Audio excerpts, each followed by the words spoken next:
This is my first year teaching, so I never really imagined that my first year would go to virtual learning for the last couple months of school. So it's definitely been a different year that I imagined, but has kept me on my feet the whole time, which has been exciting.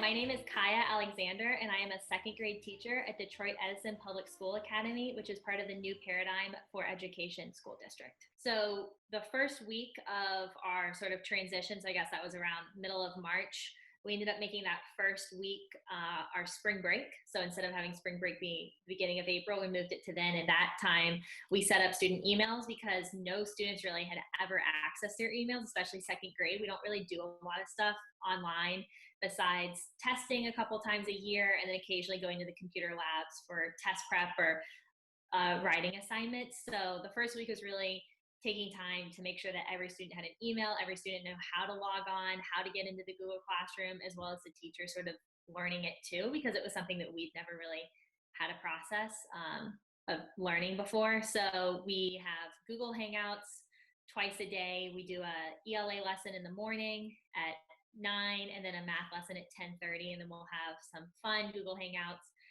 more kind of like recess and just like fun play for the kids. And then also it's been a lot of like calling parents, calling kids. I come from the classroom myself. I actually taught kindergarten for 3 years, but I can imagine some of the challenging behaviors you would have in person.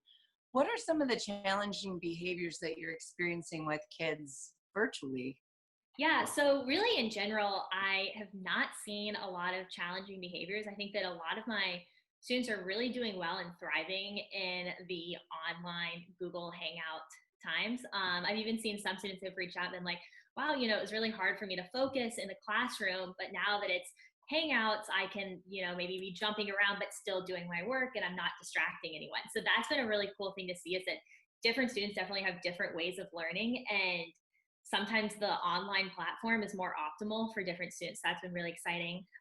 Some things that we've seen is just muting, making sure that we're finding that mute button. We were taking a test today and there's one student who just continued to not have his mute button on. So then it's kind of like that background noise. So just a lot of reiterating like, okay, let's make sure we find our mute button, press our mute button. It's not like the classroom where everyone can raise their hand and see each other raising their hands. So a lot of times students will like shout out answers. And so just like reminding like, okay, like our system is like raise your hand, or you can like type your answer in the box, but we're not going to shout out answers, so that everyone has like that time to be able to think and process. So would you say all of your students are attending these regularly? All of my students are logged on to the Google platform. As far as attending the lessons, I have some students that attend every day, twice a day, always on time, answering questions. Some students, it's harder.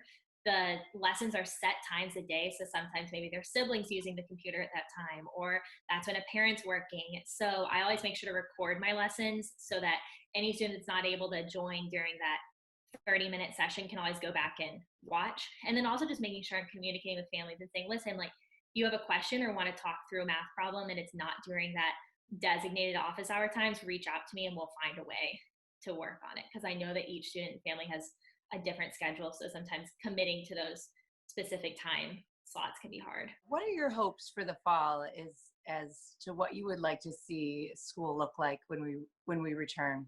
My hope is that we continue to use the same system, but this sort of make it, build it up more. Right now, we're only focusing on teaching math and reading. And so we're not really teaching our science and social studies, and the kids aren't having specials. So I think like in an ideal world, making sure that kids are having all of those subjects in one way or another, and making sure that they also have an opportunity to really see each other and have more of that unsupervised play, which I think is so important. I majored in human development and family science as my undergrad degree.